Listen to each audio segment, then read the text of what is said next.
Vamos lá. Fala, meus queridos, tudo certo? Cara, esse título desse vídeo de agora foi interessante que eu tava indo dormir, do nada veio esse título assim na minha cabeça, até pelo contexto do que eu tava pensando. E aí eu falei assim, cara, eu vou esquecer. Eu peguei assim um relógio, mandei assim, falei tipo, e aí Siri, não sei o que, salva aí o tema Tricô Fantasioso da Realidade. E é interessante que no dia seguinte, quando eu peguei o título assim para ler, chamei aqui, a Siri já tá me ouvindo aqui. Mas é interessante que no dia seguinte, quando eu fui ler esse tema, eu falei assim, cara, o que que isso significa? O que que isso significa? E aí hoje na hora do almoço, eu tava ali e do nada veio assim um flashback assim, eu lembrei do que eu tava pensando no momento que eu tinha falado ali esse tema em si. E é interessante porque talvez o tema nem seja a palavra correta para falar o que eu quero dizer, não seja nem tricô. Porque quando eu estava imaginando tricô, eu estava pensando aquele tanto de remendo de tecido, sabe? Eu sei que tricô ali você vai, sem nada, mas eu acho que tricô não é isso. Tricô é você fazendo ali aqueles linha por linha e etc. E então, tipo, quando eu parei para pensar nisso, eu vi como se fossem remendos e partes avulsas para de alguma forma transformar numa realidade. E quando eu parei para pensar nisso, eu consigo perceber de forma relativamente clara que a nossa percepção de realidade de muitas pessoas, ela muitas vezes é equivocada. Eu percebo isso na minha vida, que à medida que a gente vai crescendo, que a gente vai vivendo cada vez mais, eu vejo várias coisas que eu acreditava em determinado momento e depois de um tempo passa eu vejo assim, cara, eu estava equivocado em relação a isso. A conclusão que eu cheguei com esses recortes, com esses remendos que eu escolhi juntar, eu não uni eles da forma correta.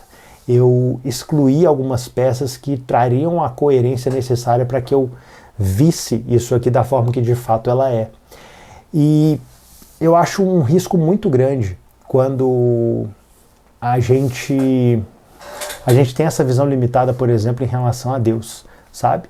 Quando a gente pega ali textos da Bíblia que são somente mesmo a gente vai fazendo um tricôzinho ali, uns remendinhos, a gente vai juntando assim um pontinho aqui, um pontinho ali, e etc. E no final das contas, cara, se a gente for analisar de fato a conclusão que a gente chega, essa conclusão de uma realidade, ela é uma falsa realidade, porque essa realidade não contempla, não consegue unir de fato todas as facetas que precisariam estar reunidas para que a gente conseguisse ter uma visão um pouco mais clara do conceito assim por trás, sabe? E, eu vejo isso em mim, cara. É interessante porque eu vejo que existem muitas convicções que eu tenho durante um tempo e passa-se um tempo, cara, eu olho e eu falo assim, eu ainda não estava entendendo de forma clara isso. Isso aqui eu tinha certeza que era dessa forma, mas eu descobri que não é. E é constante isso, cara. Constantemente eu me descubro errado. Constantemente eu vejo assim e falo assim, não é só isso. Tem mais coisa aqui por trás. E o mundo ele é mais complexo do que o que a gente pensa. E ao mesmo tempo eu acho que ele é mais simples do que o que a gente pensa. Entende? Eu vejo que existe uma complexidade em tudo que a gente for analisar, sabe?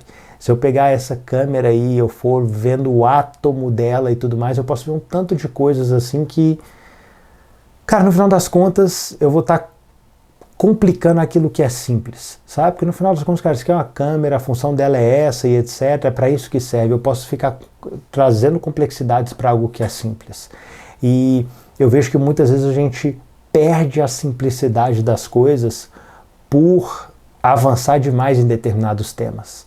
É aquilo que eu falei ali dentro no vídeo, aquele do niilismo, que eu percebo isso em um amigo meu, assim, principalmente, que ele, por ser inteligente, isso acaba sendo prejudicial para ele, porque ele fica querendo saber demais das coisas, quando na verdade, cara, chega num momento que não precisaria saber demais, entende? Só que, enfim, eu tenho a mesma limitação de saber como que eu formo o meu tricô. Como que é esse meu tricô da realidade? Qual que é o ponto? Até que ponto eu devo avançar buscando mais respostas? Até que ponto que eu tenho que parar e ficar satisfeito com as respostas que eu já alcancei?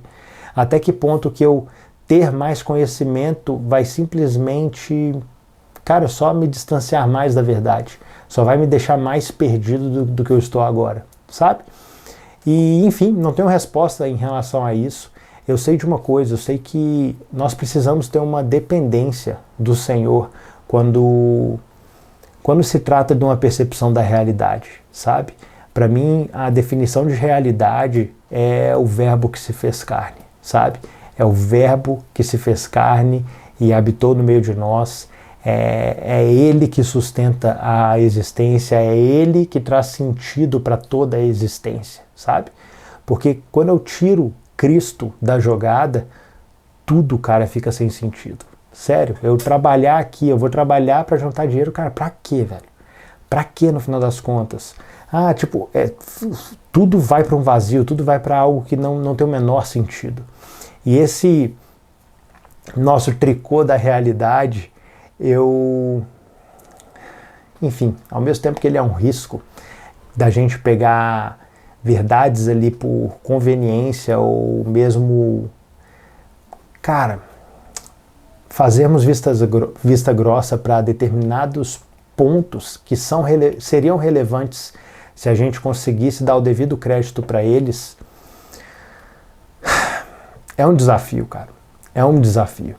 E dentro disso eu percebo que a gente não consegue chegar numa percepção clara da verdade sozinho, sabe? A gente precisa ter a visão do outro, a gente precisa estar no meio dos outros para que essas nossas tendências que nós temos de valorizar pontos assim de uma maneira desproporcional, a gente acaba encontrando um equilíbrio quando a gente está com mais pontos de vista, com pessoas que pensam diferente da gente. E aí a gente chega num equilíbrio, a gente começa a ver e fala assim, poxa vida, essa pessoa ela pensa diferente de mim, mas tem muito sentido naquilo que ela está falando. E aí com base nisso, esse nosso tricô da realidade, ele não é um tricô que a gente tricota sozinho, sabe?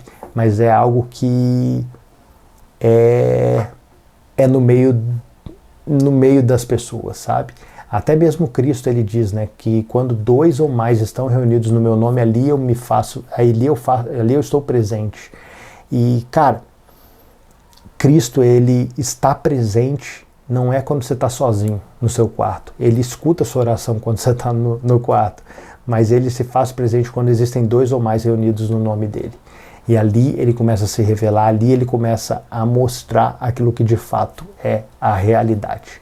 Eu espero que esse meu vídeo de alguma forma possa ter contribuído, um pouquinho que seja, no seu tricô, não mais fantasioso, mas da realidade, tá? É isso, meus queridos, eu espero que esse meu vídeo te ajude de alguma forma. Um grande abraço.